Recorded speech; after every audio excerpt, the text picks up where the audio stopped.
Welcome to this presentation on the Blackacre Historic Homestead, Changing Relationships to the Land. Our goals for today include to learn more about the history of Blackacre and all of the families who lived here over time. Most of us are fairly comfortable with the pioneer era stories, but not as much when it comes to the residents that followed the Tylers. I'll review some of the research on the Tylers as well as the later inhabitants of the farm, highlighting the changing relationships between the people and the land.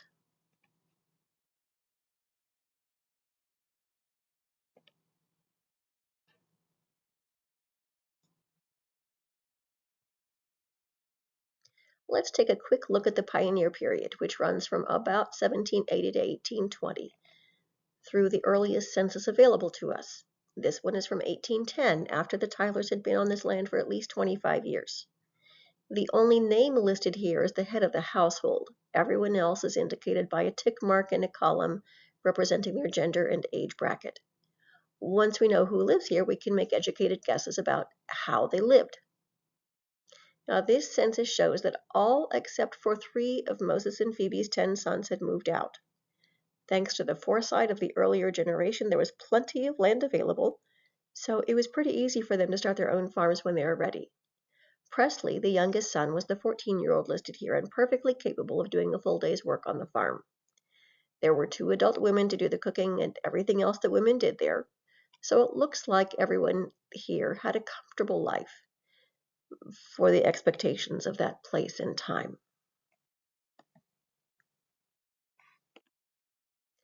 Now let's compare the Tylers to another local family. People of all sorts moved to Kentucky during the pioneer period, including poor people, middle-class folks like the Tylers, and wealthy folks like the Speed family of Farmington. When they arrived in 1809, the Speeds and their many enslaved workers all lived in log cabins and all ate the same kind of food, mostly pork and corn. Of course, there were differences in how they lived, and those differences would grow much larger over time thanks to the Speed family's wealth and the labor of their enslaved workers. Construction on the big brick house was started almost immediately. It's based on plans developed by Thomas Jefferson and took 7 years to build. It was finished in 1816. We soon reach what I call the Old South time period, which is all about building wealth. Farmington is a great example of what we think of as the Old South plantation. Big brick house, lots of enslaved workers, and lots of money for imported decor, travel, big parties, fancy food, higher education, and pretty much whatever the folks in charge wanted. Not many people lived like that, but the Speed family did, and only 10 miles away from the Tylers. Touring the house there is a great way to put the Tylers into perspective, and their website is a pretty good blog with bite-sized history subjects too, if anyone is interested. Now let's take a look at the 1820 census entry for the Moses Tyler family. It shows only 3 people in the family: Moses, his wife Phoebe, and Presley, who is now 21 years old and unmarried. Neighboring farms show Moses's brothers, William and Edward, and his son Alan. The 1820 census asks for the same information as in 1810, but with several additions.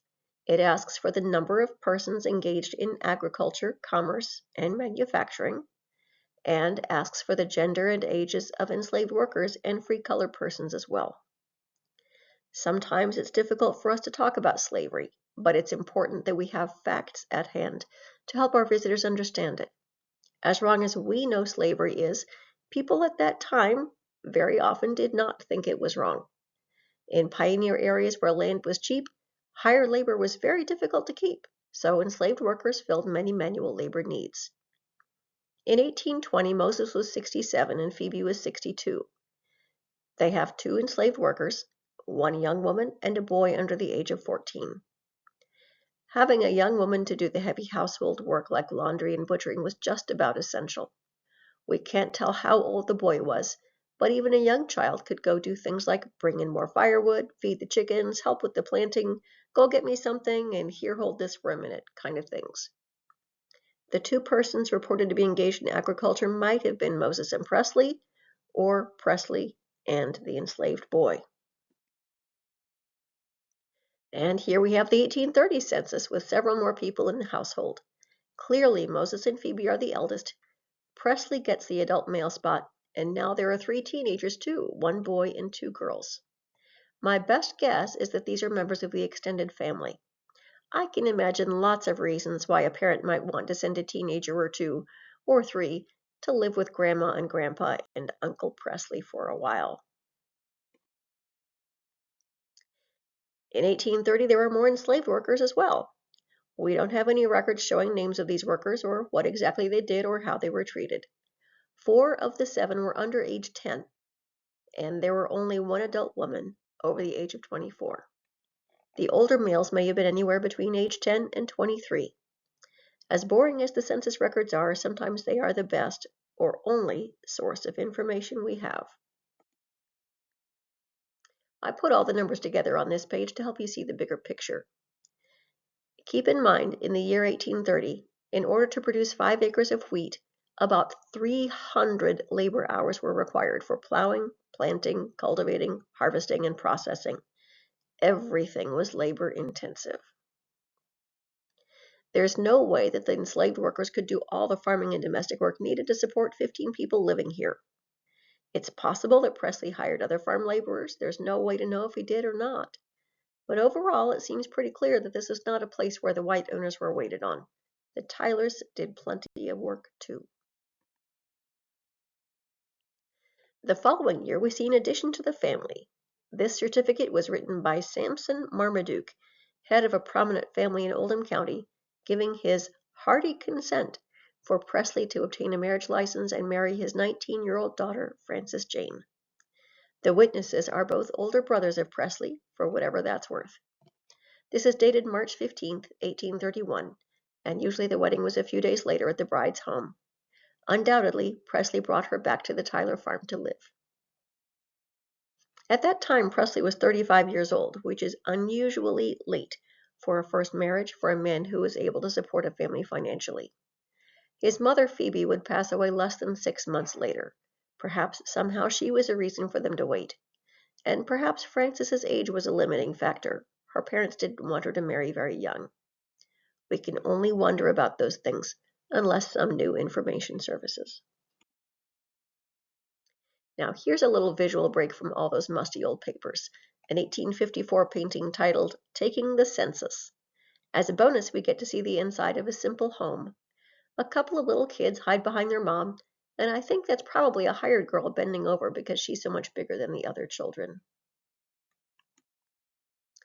This 1832 map shows the canal past the Falls of the Ohio at the upper left, which made river travel much more reliable and profitable. Louisville is obviously developing into a real city.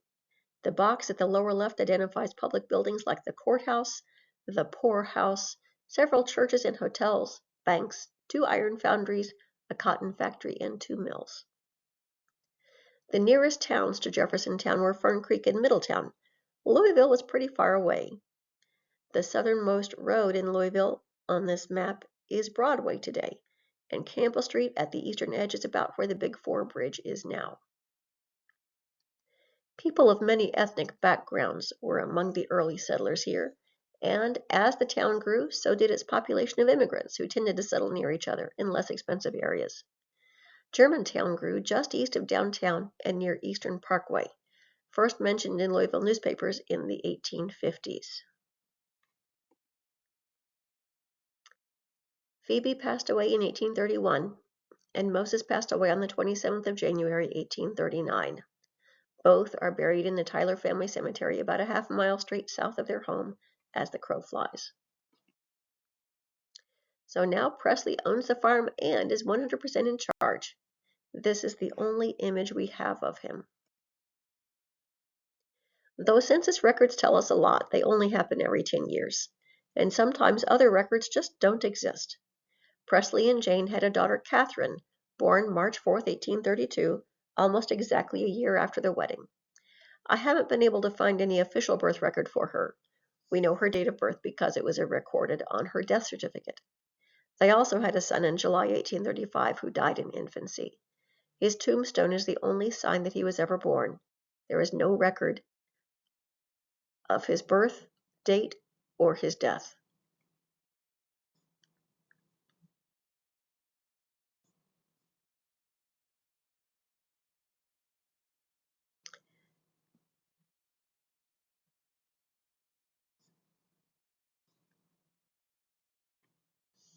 So here we are in 1840. Presley has his family started, and by the way, 8-year-old Kate would remain an only child, and an established farm to run.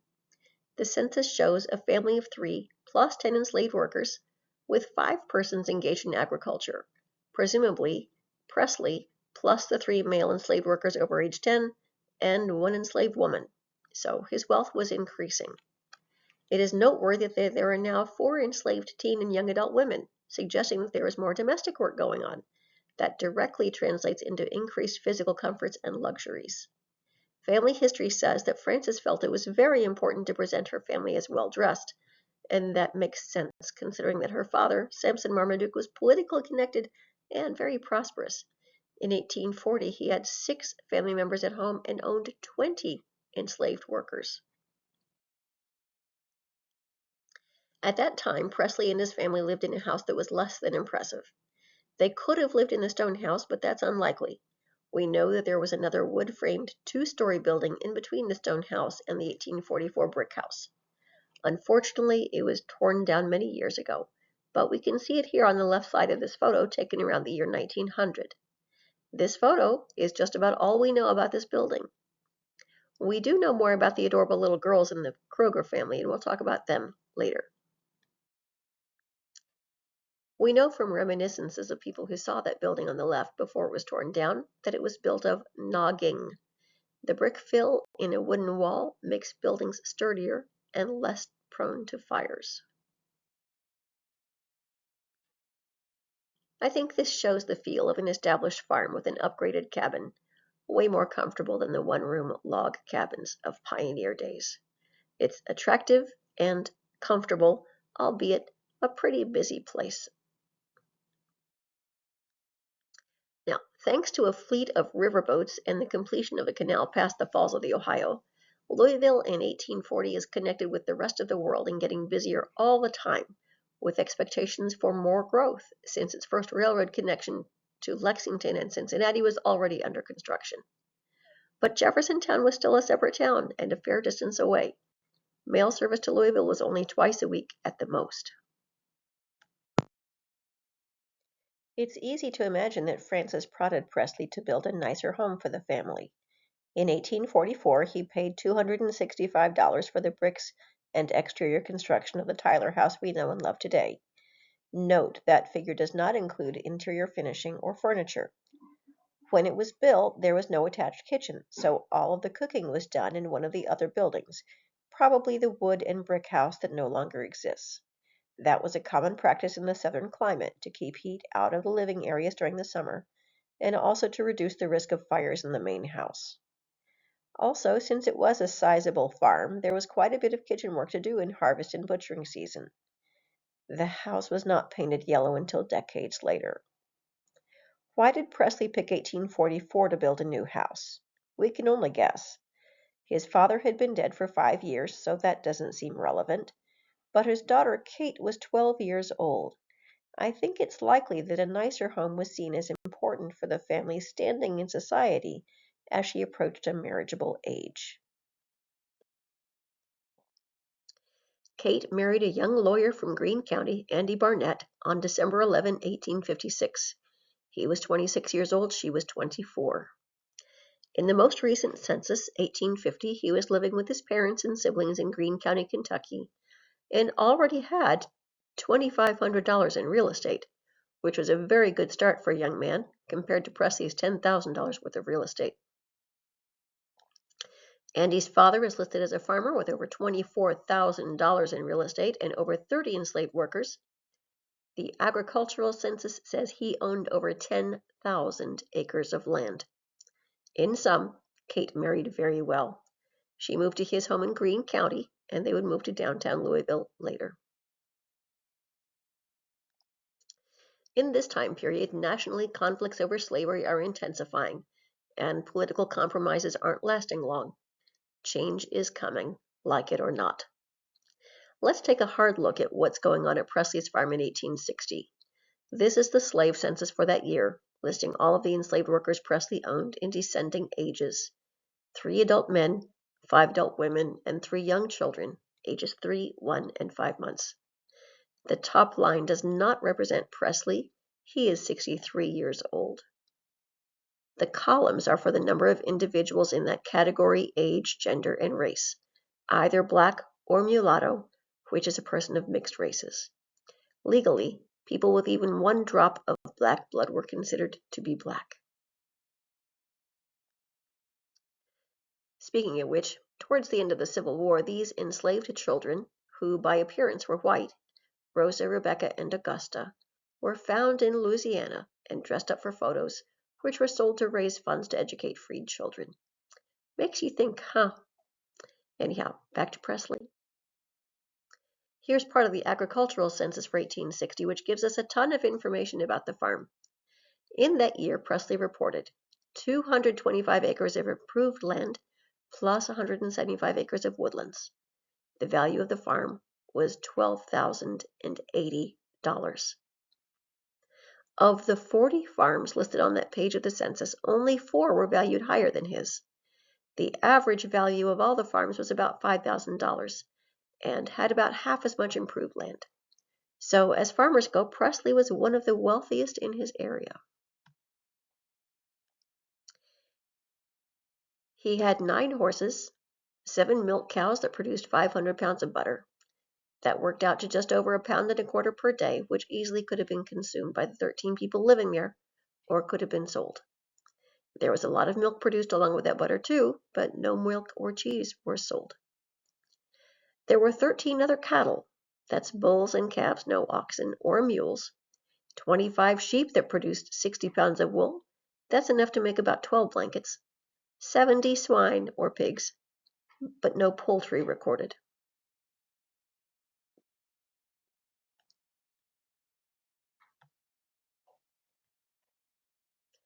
His crops were mostly corn, 2,000 bushels, which is about a half a semi-fruit trailer full, plus some wheat, 550 bushels, and oats, 200 bushels, and 20 tons of hay.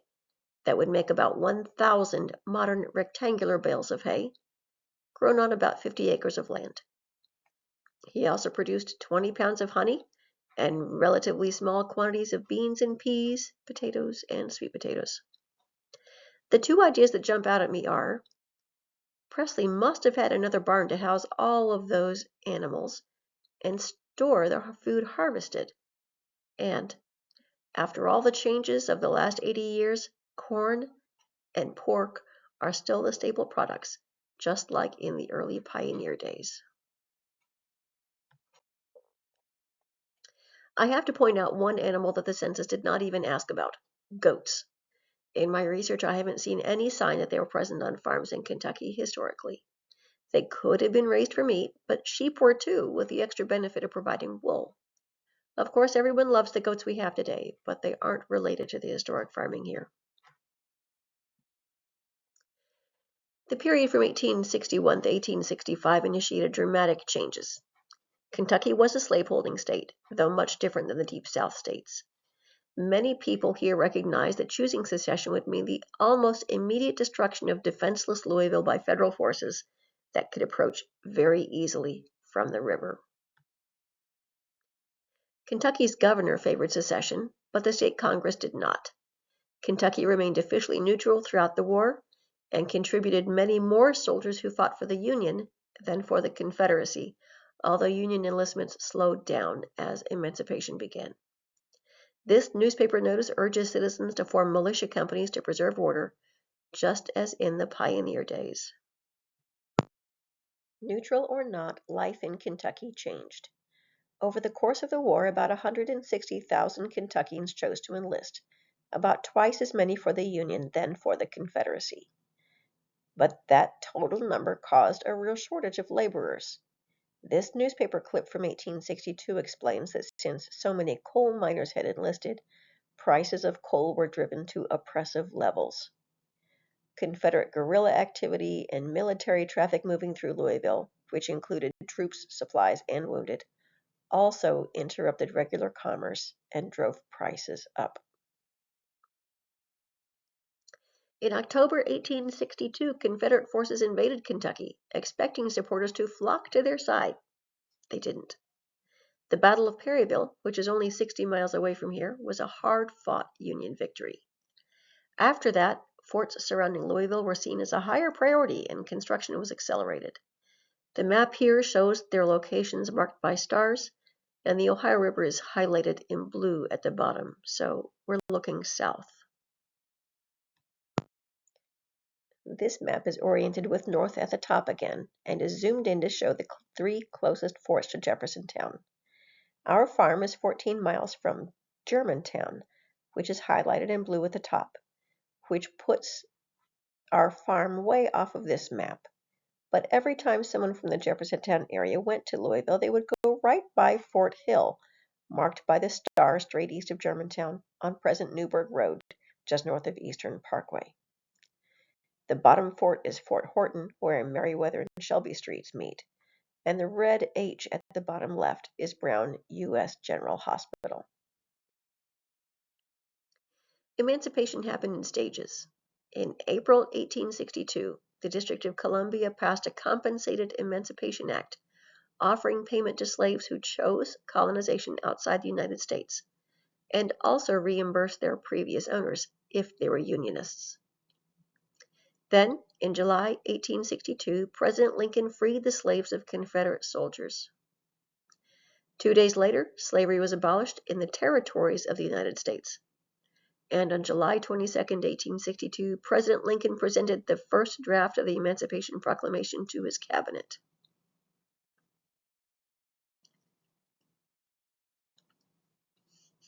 January 1, 1863, the Emancipation Proclamation went into effect, but only applied to states in rebellion, not to Kentucky.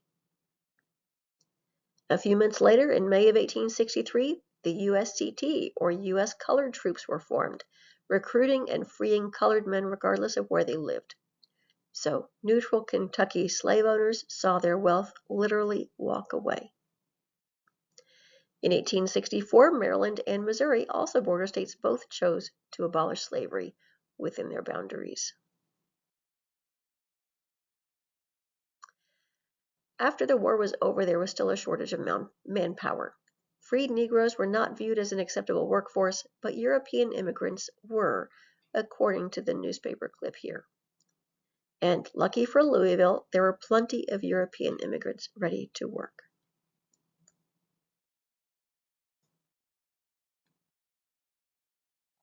And those immigrant communities kept their ethnic identities alive. Louisville had its own newspaper printed in the German language, starting in 1867 and running through 1883.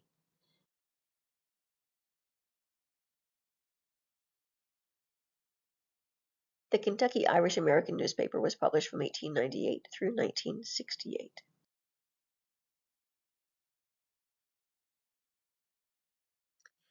It wasn't until March 19, 1976, that Kentucky ratified the 13th, 14th, and 15th Amendments, abolishing slavery, guaranteeing citizenship for those born on American soil, and prohibiting denial of voting rights based on race or previous servitude. Yes, you heard me right, 1976, not even 50 years ago.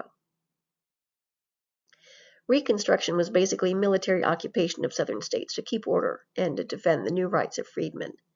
It worked, mostly, for a while, and ended in 1877. Soldiers generally left the South and moved west. Now, during Presley Tyler's lifetime, Louisville continued to be an entrepreneurial city, investing in improvements regularly. This map shows the extent of the city in 1876. Telegraph lines had reached Louisville, and horse-drawn coaches called omnibuses had circulated in downtown since the 1840s. Louisvillians could travel by train to Lexington and Nashville since the 1850s, and water was pumped through the city by 1860. Mule-drawn streetcars reached the entire city in the 1860s and promoted fast expansion into the farmland around the city. The 14th Street Bridge across the Ohio River was completed in 1870, enabling easy access to the northern and western states, which allowed local businesses to access huge markets.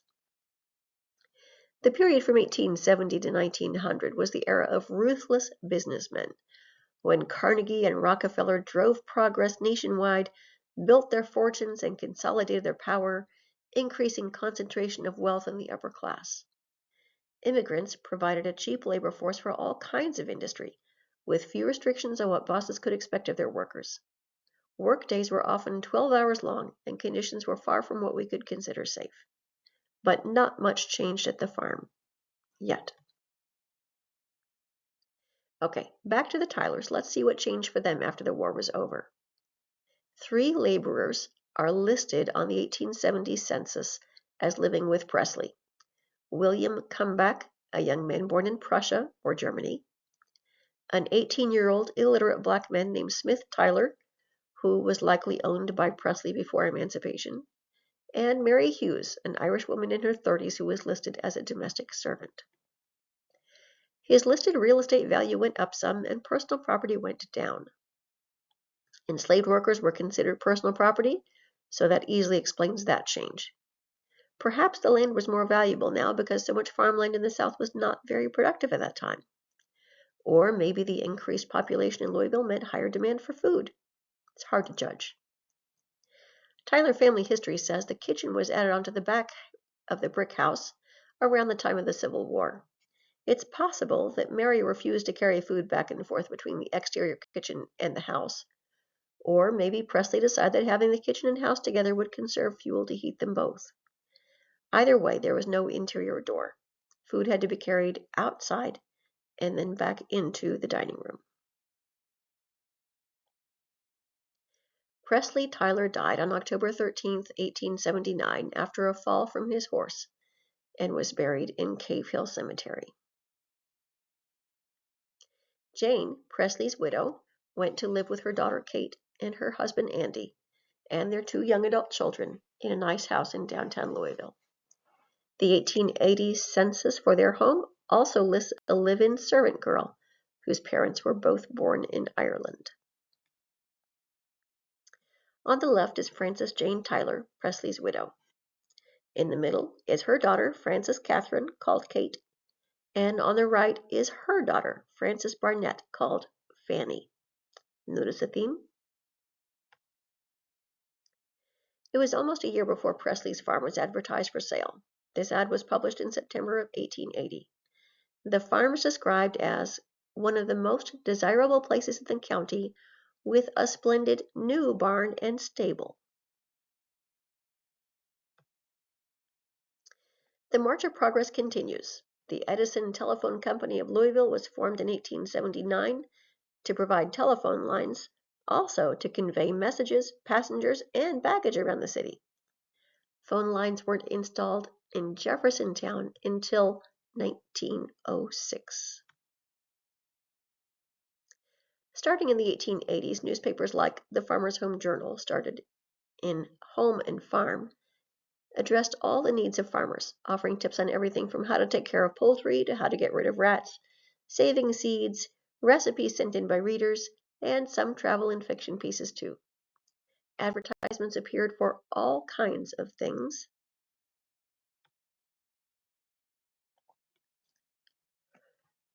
On August 20th, 1884, John and his wife sold the Tyler farm, and within 2 weeks he was dead. His obituary explains that he was having trouble with unexplained hemorrhages for some time. If a man were sick and afraid of dying, it would be unlikely for him to sell his home. It's possible that his family didn't actually live there, but he just bought the farm as an investment, and hired hands or a family member looked after it for him. The obituary also stated that he owned a handsome farm in Jeffersontown, and that he was well-to-do. Another interesting detail is that his remains would be taken to his brother-in-law's house on 2nd Street. Maybe John stayed there during times he worked in the court.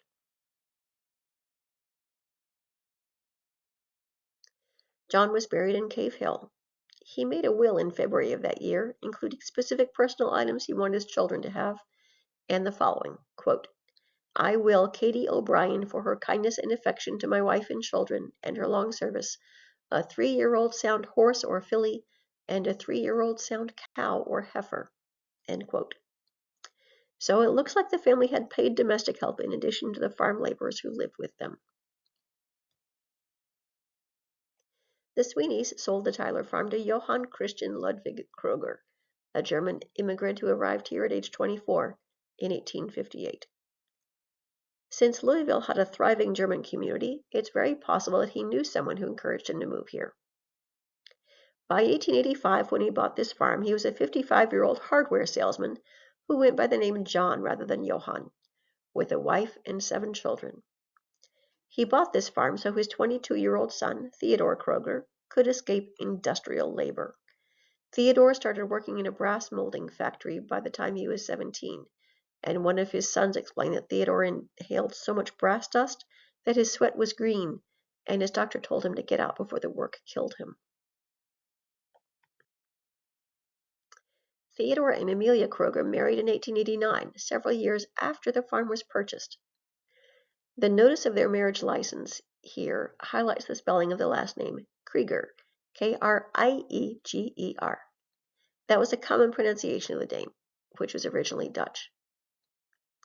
Most likely, the first 6 of their 7 children were born in this house.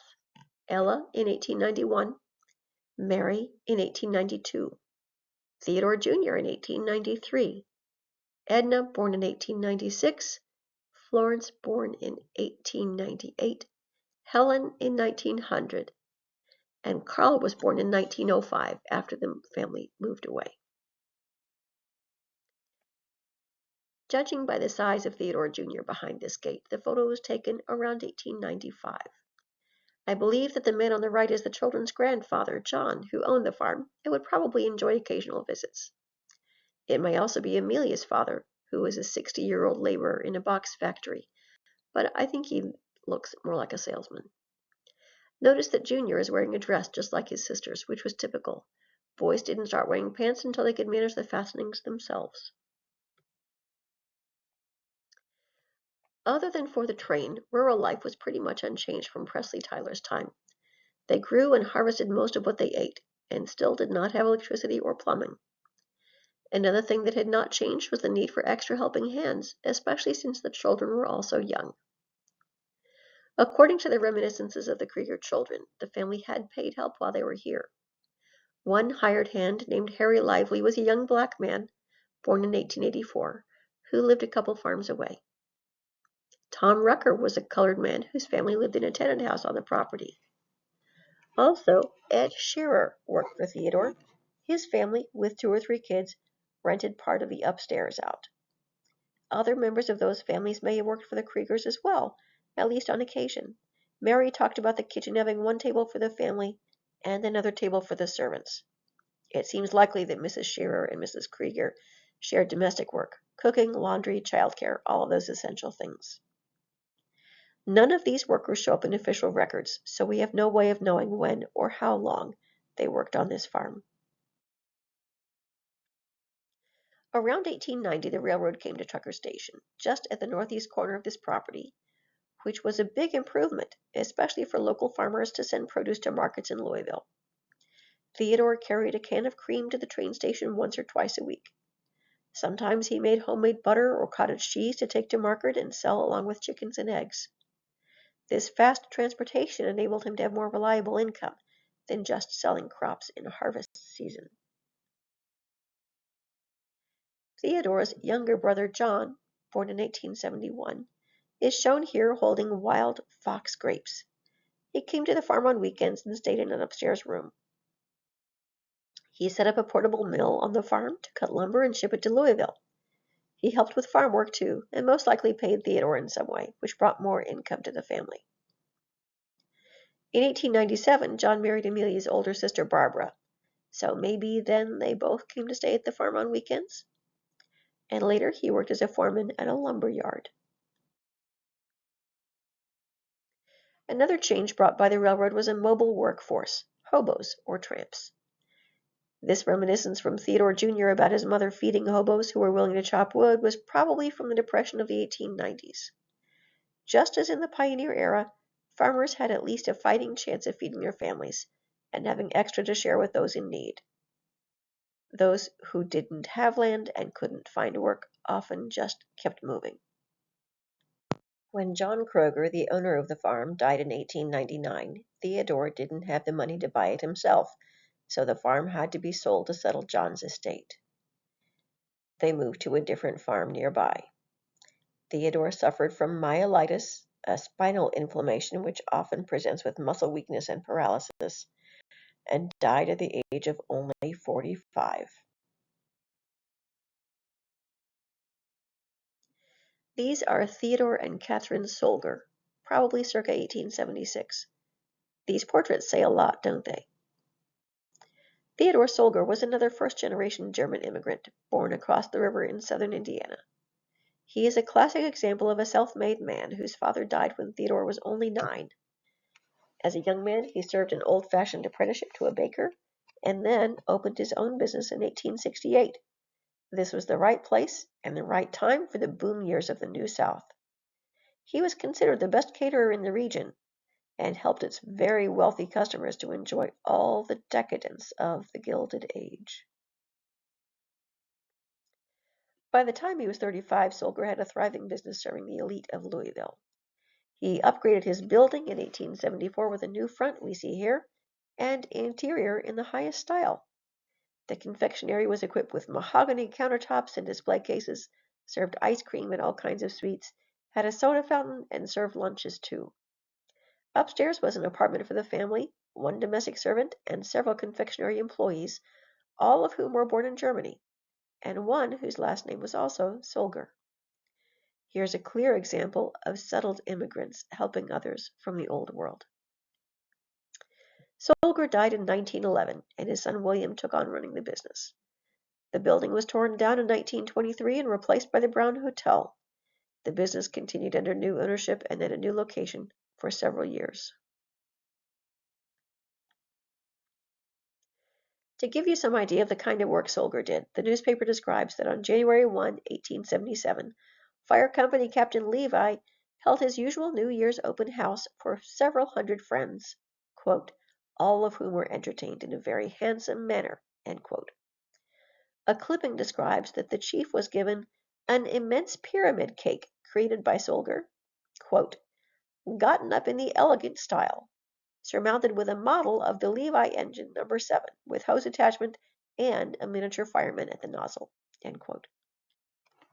To complete the mental image, this photo is of a 3-wheeled steam-powered fire engine in Louisville in 1874.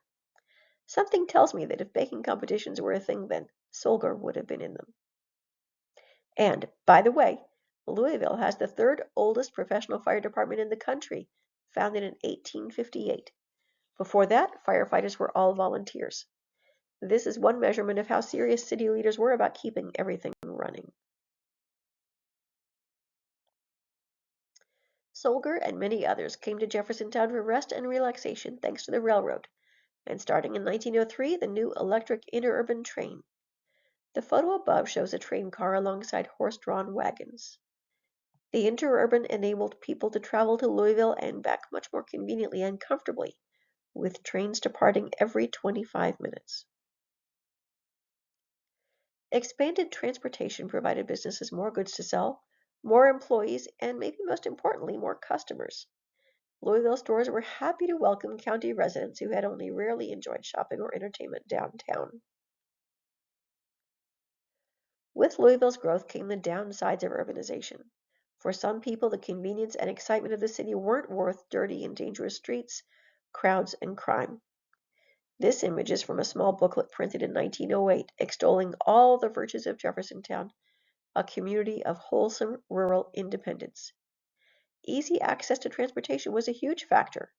Between the Turnpike Railroad and the Interurban Electric Railway, the booklet stated, quote, there is no reason on earth why it should not soon be a delightful suburban hometown of considerable size, and it will be.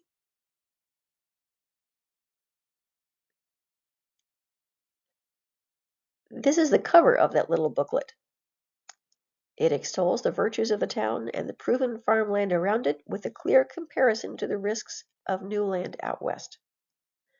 They recruited people fleeing the cities and farmers who could buy productive land here that was sure to produce, compared to unproven lands in the West.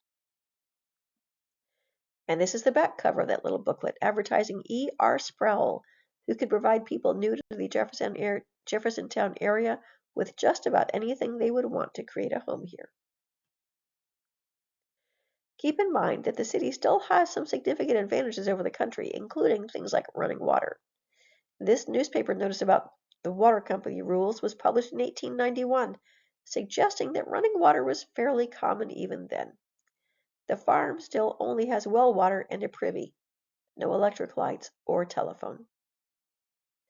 Unfortunately, we know practically nothing about the farm under the Solgers' ownership. Theodore probably bought it to be a weekend and summer house, which was a trend among the upper crust. Maybe he enjoyed roughing it in an environment like that of his childhood in the 1840s. In their later years, Theodore and his wife traveled to Europe half the year looking for new recipes to bring back for the business, until poor health kept Theodore from traveling. Both of their sons worked in the business as well. In April 1907, Theodore Solger sold the farm to his 33-year-old bachelor son, Clifton, pictured here. At that time, Theodore's health was declining, and he probably recognized that his days at the farm were done. Clifton married a year later at age 34. Considering how often they were mentioned in the social pages, Clifton and his wife probably just weren't interested in roughing it at the farm, but preferred to stay in their very modern apartment on Brook Street. Finally, Clifton sold the farm. This 1910 ad states that Clifton is just too busy with his business in Louisville. It describes the property as a very desirable farm and the house as a good brick dwelling of 9 rooms, as it is now. The auctioneer is the same gentleman who advertised on the back of the promotional booklet we saw earlier.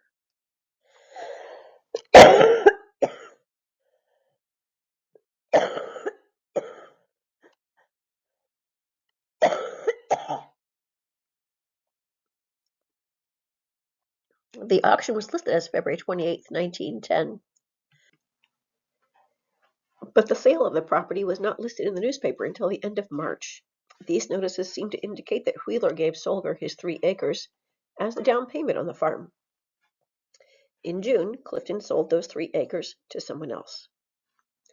Surprisingly, one of the Wheeler children said that his father, Joe, borrowed $6,000 from his wife, who is a school teacher. So, for the first time, we see that the mother of the family has made a significant contribution to the family finances by working outside the home and has kept control of the money she earned.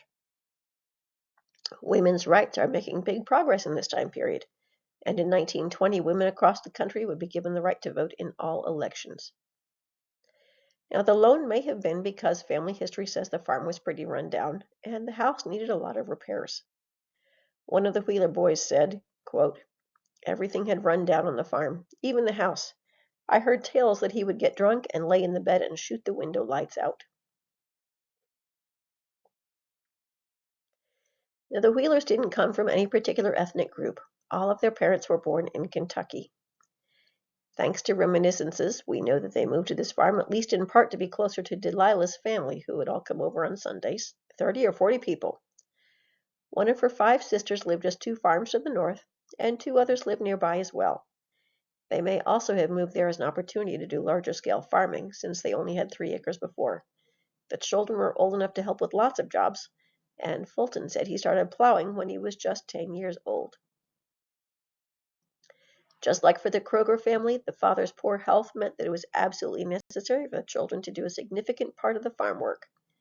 Joe also rented out pasture and timberland to one of his brothers-in-law. Now, this photo is not from our farm, but it is from Jeffersontown. In pioneer areas, like when Presley Tyler grew up, schools are few and far between, and there wasn't much a child needed to learn in school to be a farmer. So most children are at home most of the time and were expected to work. Even a young child could go fetch tools, carry messages, rock the baby, stir the pot, sweep the floor, help with adult jobs, and learn while doing. Teenagers could do most adult jobs. There are plenty of stories of 14-year-old boys doing a man's work, even striking out on their own to live independently. 100 years later, Jeffersontown wasn't a pioneer area anymore, but that's the way the Wheelers lived, because that's the best they could do. The Wheeler children did benefit from a brand new Jeffersontown elementary school.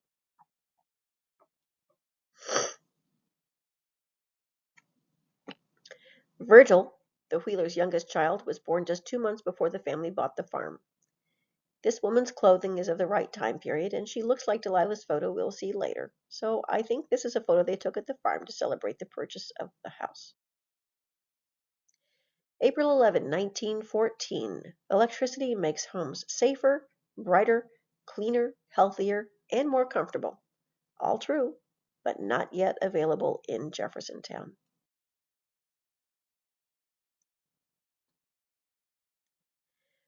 The Wheelers' time on the farm was one of big transitions in transportation. These two girls enjoy a horse-powered ride on the farm,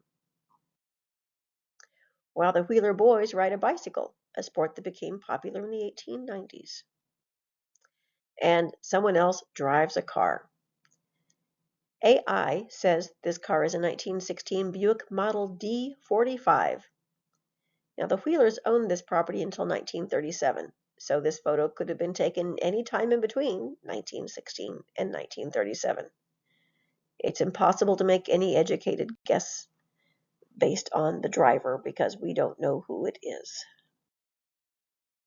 Still, there's an awful lot of progress that hasn't made it to the farm yet. Electric streetlights come to Jeffersontown in 1914.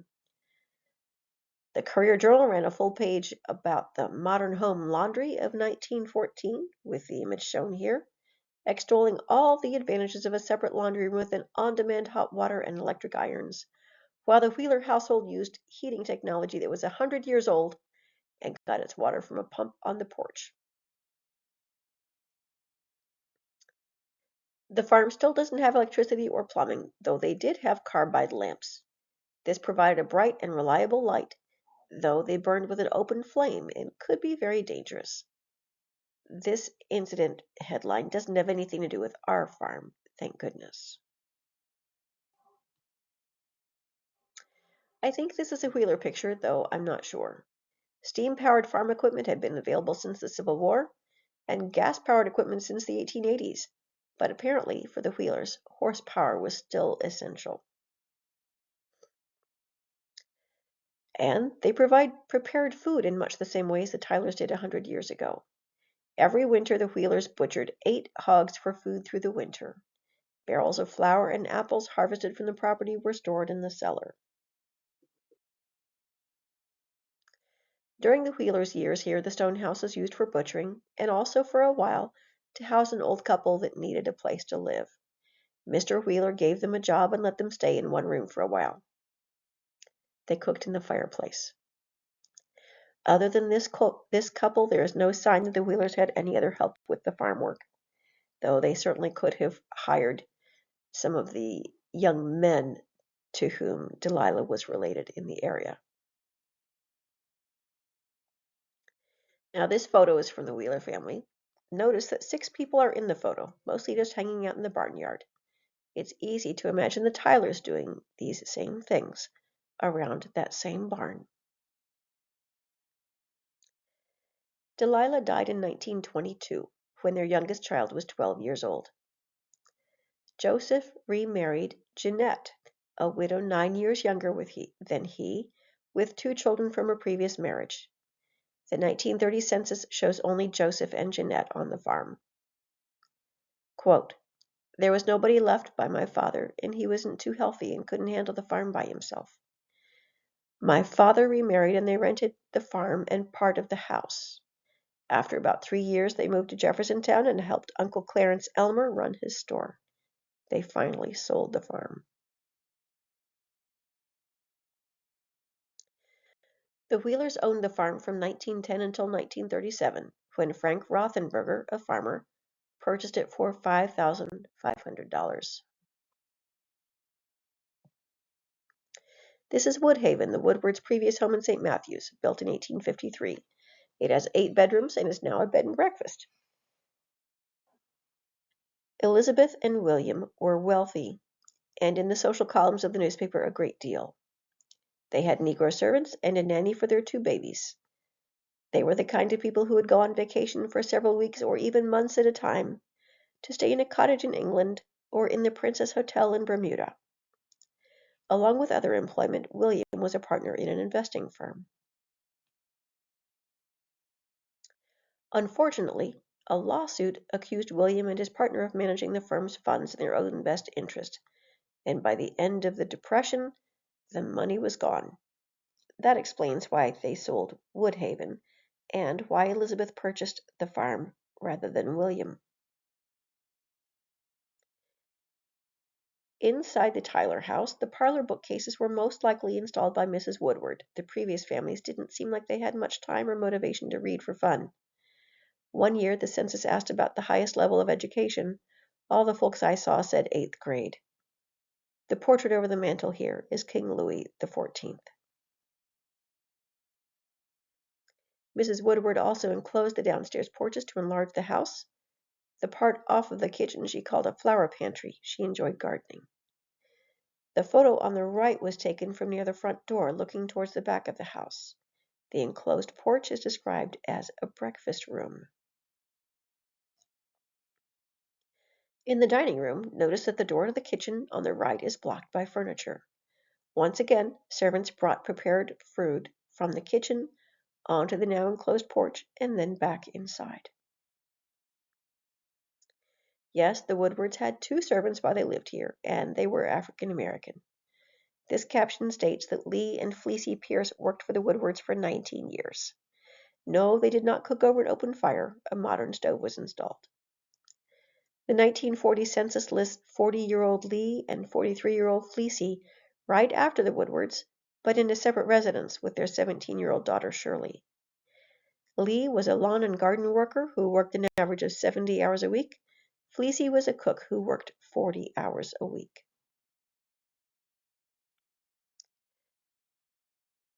As we see here, I believe this is Emily Smith and her children.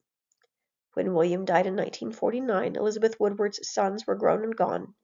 She rented Woodhaven and moved back into town, and sold the farm to the Smiths, who knew her personally and had visited her many times. Once again, the owners of the farm worked to improve the land, and I'm pretty sure that the children helped. The families who have lived at Blackacre over the centuries have been different in many ways, and each had their own relationship to the land here. When the Tylers first arrived, this land was a symbol of unlimited potential. Moses and his sons worked hard to carve a farm out of it. Youngest son Presley continued the work, relying on enslaved workers to build wealth and create a social position that helped his daughter to marry into a wealthy family. Since James Sweeney died at such a young age, certainly there were dreams for his land that died with him. The Krogers came here to build a family and a life away from the unhealthy industrial atmosphere of Louisville. The Solgers came for brief respite from the upper crust of the city. The Wheelers came here to be closer to family. Frank Rothenberger came and spent just 2 years here, otherwise he is a mystery to us. And the Woodwards came to build a new, more modest home and protect it from liability from William's financial missteps.